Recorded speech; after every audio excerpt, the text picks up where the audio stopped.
भूर्भुवः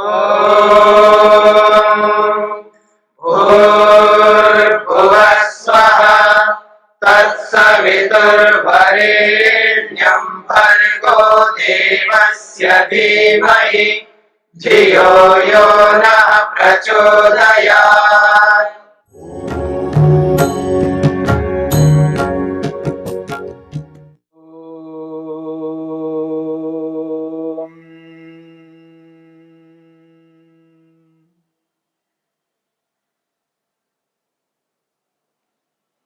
साधन पाद के 3 सूत्रों पर विचार चला। पहला सूत्र है तपः स्वाध्यायेश्वर प्रणिधानानि क्रियायोगः।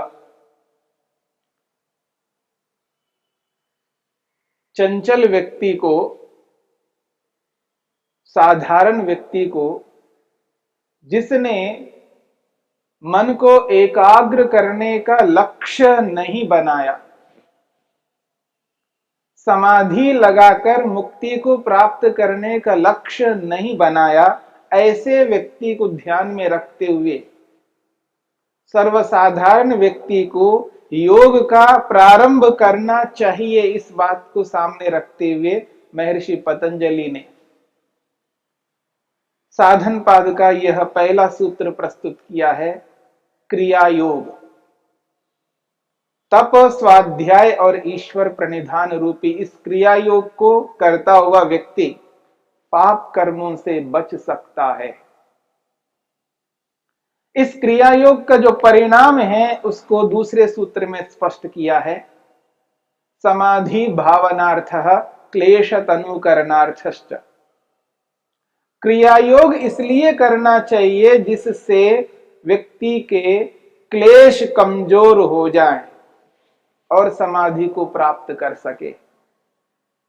समाधि की सिद्धि के लिए और क्लेशों को कमजोर करने के लिए क्रिया योग का अनुष्ठान निरंतर व्यक्ति को करते जाना चाहिए। इस दूसरे सूत्र में क्लेशों को कमजोर करने की जो बात कही गई है, वे क्लेश क्या हैं, कितने प्रकार के हैं, इस बात को समझाने के लिए महर्षि पतंजलि ने तीसरे सूत्र में स्पष्ट किया है, अविद्या अस्मिता राग द्वेषाभिनिवेशाः पंच क्लेशाः। क्लेश 5 हैं और उसके नाम भी बताया गया है। अविद्या पहला क्लेश है, अस्मिता दूसरा क्लेश है, राग तीसरा है, द्वेष चौथा है और अभिनिवेश 5वां क्लेश है। इन 5 क्लेशों के कारण से व्यक्ति नाना प्रकार के कर्मों को करता जाता है। इन 5 क्लेशों के कारण से ही ये संसार विद्यमान रहता है। संसार की उत्पत्ति इन 5 क्लेशों के कारण से है। संसार संसार के रूप में जो बना हुआ है उसके पीछे ये 5 क्लेश है और इन 5 क्लेशों में जो अविद्या है, इसकी मुख्यता है, इसकी प्रधानता है। अविद्या की जो व्यापकता है वो बाकी चारों क्लेशों में विद्यमान है। बाकी चारों क्लेशों में अविद्या की विद्यमानता है। उस अविद्या के कारण से अस्मिता, राग, द्वेष और अभिनिवेश उत्पन्न होते हैं। इसी बात को समझाने के लिए महर्षि पतंजलि ने चौथे सूत्र में स्पष्ट किया है। वो कहते हैं, अविद्या क्षेत्रम उत्तरेषाम प्रसुप्त तनु विच्छिन्नोदाराणाम। यह चौथा सूत्र है, अविद्या क्षेत्रम उत्तरेषाम प्रसुप्त तनु विच्छिन्नोदाराणाम। महर्षि पतंजलि कहते हैं अविद्या खेत है, क्षेत्र का अर्थ है खेत। किनका? उत्तरेशम, बाद वालों का। अविद्या के बाद में अस्मिता से लेकर के अभिनिवेश तक 4 क्लेश हैं। उत्तरेशम, बाद वाले जो क्लेश है उन क्लेशों का ये क्षेत्र है, खेत है। और ये अविद्या, अस्मिता, राग, द्वेष, अभिनिवेश किस रूप में रहते हैं, इनकी क्या स्थितियां हैं, इनकी क्या अवस्थाएं हैं। क्योंकि पांचों क्लेश एक समान नहीं रहते, एक जैसा नहीं रहते। पांचों क्लेश एक ही काल में उभर करके नहीं आते। पांचों क्लेश एक साथ कार्यरत नहीं होते हैं, इसलिए उनकी अवस्थाएं बताई गई। इन क्लेशों की 4 अवस्थाएं बताई गई, प्रसुप्त, तनु, विच्छिन्न और उदार। इन चारों स्थितियों में ये पांचों क्लेश विद्यमान रहते हैं। प्रसुप्त के रूप में, तनु के रूप में, विच्छिन्न के रूप में और उदार के रूप में। अविद्या कभी प्रसुप्त में रहती है, कभी तनु की स्थिति में, कभी विच्छिन्न की स्थिति में, कभी उदार की स्थिति में। महर्षि वेदव्यास ने इन चारों स्थितियों को स्पष्ट किया है, इनकी परिभाषाएं की है। महर्षि वेदव्यास लिखते हैं, अविद्या को समझाते हुए वो कहते हैं, अत्र अविद्या, अत्र अविद्या क्षेत्रम प्रसव भूमि। क्षेत्रम शब्द को खोलते हुए महर्षि वेदव्यास लिखते हैं, प्रसव भूमि। अत्र अविद्या, यहां जो अविद्या है ये क्षेत्रम खेत है, अर्थात प्रसव भूमि उत्पत्ति स्थान है। अलग अलग फसलों के लिए ये उत्पत्ति स्थान है, प्रसव भूमि। जैसे किसान खेत में बीज बोता है, जैसा जैसा बीज बोता है वैसा वैसा फसल उसको प्राप्त होता जाता है।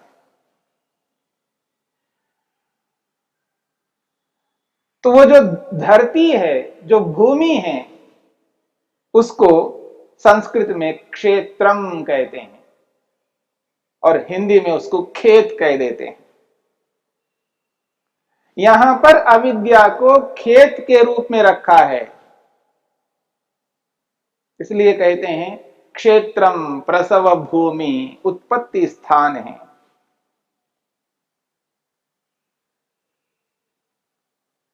किसान खेत में बीज बोता है, खेत अलग है वहां पर और बीज अलग है।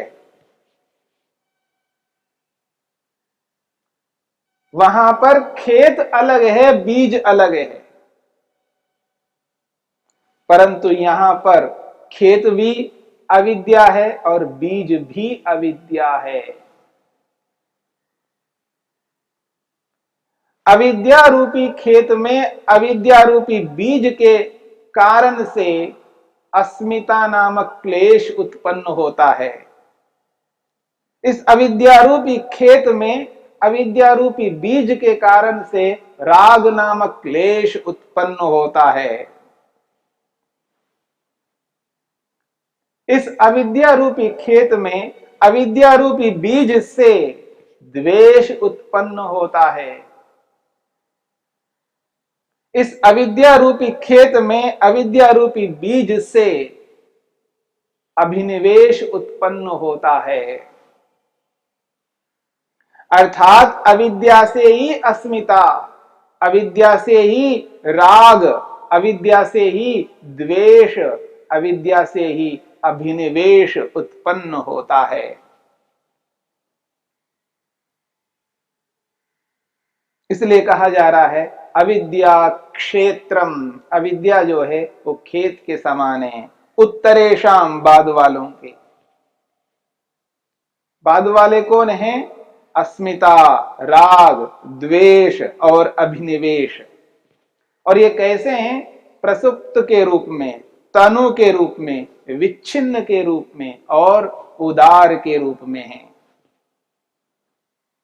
इसलिए महर्षि वेदव्यास व्याख्या करते हुए कहते हैं, अत्र अविद्या क्षेत्रम प्रसव भूमि।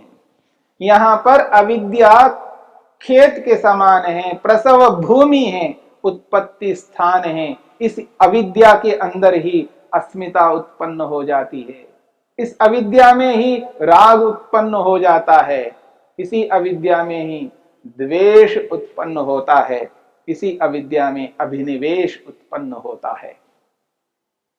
अविद्या क्षेत्रम प्रसव भूमि। उत्तरेशाम अस्मितादीनाम। सूत्र में उत्तरेशाम शब्द है। इस उत्तरेशाम को खोलते हुए महर्षि वेदव्यास कहते हैं, बाद वाले कौन है वो? अस्मितादीनाम, चतुर्विध विकल्पानाम।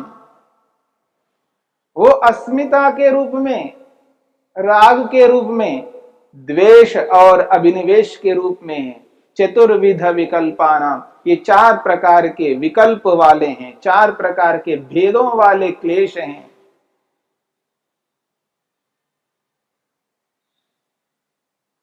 वो कहते हैं, उत्तरेशाम अस्मितादीनाम चतुर्विध विकल्पानाम प्रसुप्त तनो विच्छिन्नोदाराणाम। ये प्रसुप्त, तनो, विच्छिन्न और उदार के रूप में है।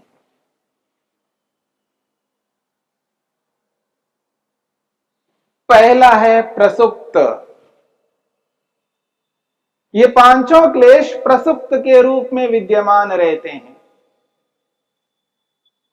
प्रसुप्त किसे कहते हैं? प्रसुप्त की परिभाषा करते हुए महर्षि वेदव्यास कहते हैं, तत्र का प्रसुप्ति ही। इन चारों स्थितियों में, चारों विभागों में प्रसुप्ति किसको कहते हैं? प्रसुप्त क्या है? कहते हैं चेतसी। चेतसी शक्ति मात्र प्रतिष्ठानम। चेतसी मन के अंदर ये जो अविद्या, अस्मिता, राग, द्वेष और अभिनिवेश, जितने भी ये क्लेश हैं, ये सब के सब मन में रहते हैं। ये मन में ही रहते हैं, मन में ही कार्यरत होते हैं, मन में ही कमजोर होते हैं। और योगाभ्यासी विवेक वैराग्य को, प्रसंख्यानुरूपी विवेक ख्याति को प्राप्त करके मन के अंदर रहने वाले इन क्लेशों को नष्ट कर देता है। इसलिए यहां पर कहा जा रहा है चेतसी। ये मन में रहने वाले क्लेश हैं। शक्ति मात्र प्रतिष्ठानम बीज भावोपगमा। ये मन में रहते हैं और किस रूप में रहते हैं? शक्ति मात्र प्रतिष्ठानम बीज भावोपगमा। ये शक्ति के रूप में, सामर्थ्य के रूप में विद्यमान है, कार्यरत नहीं है, केवल एक शक्ति के रूप में विद्यमान है, यानी बीज के रूप में विद्यमान है। बीज भावोपगमा, बीज को बीज रूप में यहां पर विद्यमान है। जैसे किसान बीजों को लेकर के खेत में बोता है, जब तक वो खेत में नहीं बोता है, वो अलग पात्रों में रखता है। पहले मिट्टी के बड़े बड़े पात्र होते थे, उनके अंदर बीजों को रखा करते थे। धान अलग, गेहूं अलग, अलग अलग प्रकार के जो अनाज हैं, बाजरा है, मक्का है, अलग अलग अनाज अलग अलग पात्रों में रखते थे, तो बीज के रूप में। आगे चल करके खेत में बोना है, उनको बीजों को अलग पात्रों में रखा करते हैं। जब तक उन पात्रों में वो बीज रहते हैं, वो कुछ भी नहीं कर सकते, अंकुरित हो नहीं सकते। उनके सामने आलंबन नहीं है, अर्थात उनके सामने वो स्थिति परिस्थिति आई नहीं है, उनके सामने खेत नहीं है, खेत में वो आए नहीं है, खाद पानी उसके अंदर नहीं डाला गया है, न खाद पानी को प्राप्त हुए न खेत को प्राप्त हुए, बस पात्रों में बीज के रूप में विद्यमान है, वो कुछ भी उसका प्रयोजन नहीं है, वो कार्यरत नहीं है वो बीज। और जैसे ही उन बीजों को खेत में डाला जाता है, जब खेत को जोत करके उन बीजों को डाला जाता है, पानी दिया जाता है, खाद दिया जाता है, बस वही बीज कार्यरत होने लगते हैं, अंकुर फूटने लगते हैं, अंकुरित होने लगते हैं। और जब तक ऐसी स्थिति को उत्पन्न नहीं किया तब तक वो बीज के रूप में विद्यमान है अलग अलग पात्रों में। ठीक इसी प्रकार से अविद्या, अस्मिता, राग, द्वेष, अभिनिवेश, ये पांचों क्लेश कैसे हैं? प्रसुप्त हैं, सोए हुए हैं। एक प्रकार से प्रसुप्त का अर्थ है सोना, सोए हुए को प्रसुप्त कहते हैं, बस पड़े हैं ऐसे। शक्ति मात्र प्रतिष्ठानाम, कैसे हैं? वो केवल शक्ति के रूप में विद्यमान है, केवल शक्ति रूप में है, सामर्थ्य उसके अंदर विद्यमान है, कार्यरत होने का सामर्थ्य उनके अंदर विद्यमान है। इसलिए कहा जा रहा है बीज भाव उपगमा, केवल बीजत्व को प्राप्त हुए बीज स्वरूप उनके अंदर है, अंकुरित होने का सामर्थ्य उनके अंदर है, पर वो अंकुरित नहीं हो सकते। इसको कहते हैं प्रसुप्त, बस सोए हुए। बहुत सारे क्लेश बस सोए पड़े हुए रहते हैं, कार्यरत नहीं होते हैं। और संसार में कितने प्रकार के पदार्थ हैं, अलग अलग पदार्थों से संबंधित अलग अलग अविद्या व्यक्ति के अंदर है, अलग अलग अस्मिता है, अलग अलग राग है, अलग अलग द्वेष है, अलग अलग अभिनिवेश है, इनके अलग अलग प्रकार हैं। यानी वस्तु सामने वाली किस रूप में है, उसकी जो स्थिति है, उस वस्तु के प्रति जो अविद्या बनती है, उस वस्तु के अनुरूप बनती है। चेतन वस्तु है तो चेतन के अनुरूप अलग प्रकार की अविद्या है, जड़ वस्तु है तो जड़ वस्तु के प्रति अलग प्रकार की अविद्या है। जैसी अविद्या चेतन के प्रति होती है, वैसी अविद्या जड़ वस्तु के प्रति नहीं होती है। ठीक इसी प्रकार से सभी के विषय में समझना है, चाहे वो अस्मिता हो, राग हो, द्वेष हो या अभिनिवेश हो। ये पांचों क्लेश प्रसुप्त की स्थिति में हैं। यह है एक विभाग इन पांचों क्लेशों का।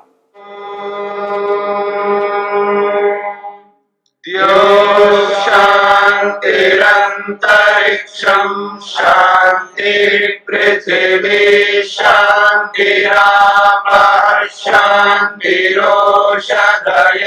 शांतिः वनस्पतयः शांतिर्विश्वे देवाः शांतिर्ब्रह्म शांति सर्वं शांति शांतिरेव शांति क्षमा शांतिरेधि।